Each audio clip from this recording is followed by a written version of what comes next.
রাজধানীর বনানীর এফআর টাওয়ারে আগুনের ঘটনায় আটক ভবনটির দুই মালিক ফারুক ও তাসভিরকে 7 দিনের রিমান্ডে নিয়েছে পুলিশ। শনিবার রাতে পুলিশের দায়ের করা মামলায় তাদের আটক করা হয়। এদিকে ডিএমপি মিডিয়া সেন্টারে এক সংবাদ সম্মেলনে ডিএমপির অতিরিক্ত কমিশনার জানান, আগুনের ঘটনায় রাজুক, ভবন মালিক, আবাসন ব্যবসায়ী সহ সবারই অবহেলা আছে। আরো জানাচ্ছেন সাজিদ হিটলার। একটির সাথে লাগোয়া আরেকটি ভবন। দুর্ঘটনার সময় জরুরি নির্গমন সিঁড়িসহ প্রাণ বাঁচানোর মতো পর্যাপ্ত ব্যবস্থা নেই কোনোটিতেই।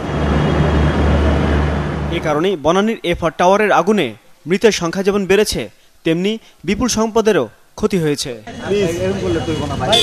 এ ঘটনায় বনানী থানা পুলিশের দায়ের করা মামলায় শনিবার আটক হন এফআর টাওয়ারের জমির মালিক SMHI ফারুক এবং ভবনের বর্ধিত অংশের মালিক বিএনপি নেতা তাসভিরুল ইসলাম। পরে তাদের নেওয়া হয় গোয়েন্দা পুলিশ কার্যালয়ে।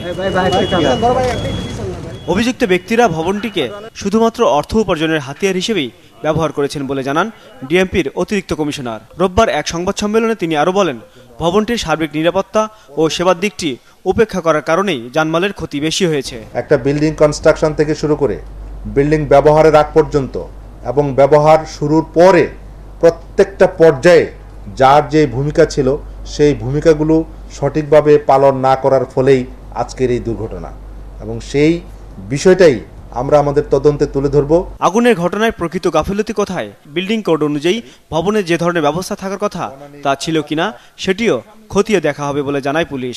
যে শর্তাবলী সাপেক্ষে একটা বিল্ডিং ব্যবহারের উপযোগী হয় সেই শর্তাবলী পূরণ করেছে কিনা, একটা বিল্ডিং ব্যবহারের পূর্বে সেই প্রত্যেকটা কন্ডিশনস চেক করে সার্টিফিকেট দেওয়ার পর সেখানে ফায়ার সার্ভিসেরও একটা বিশাল ভূমিকা রয়েছে। তারাই বলতে পারবে যে ফায়ার ফাইটিং ইকুইপমেন্টস এবং ফায়ার ফাইটিং ব্যবস্থা, মেজারমেন্টস, ম্যাটেরিয়ালস, মেশিনারিজ তাদের কতটুকু সেখানে পর্যাপ্ত রয়েছে সেটা তারাই বলতে পারবে। সুতরাং তাদেরও একটা সার্টিফিকেশনের ব্যাপার আছে। তদন্তের পর অভিযুক্তদের বিরুদ্ধে আইনানুগ ব্যবস্থা নেওয়া হবে বলে জানান এই কর্মকর্তা। রূপায়ণের মালিক এখনো সাজিদ হিটলার, ৭১, ঢাকা।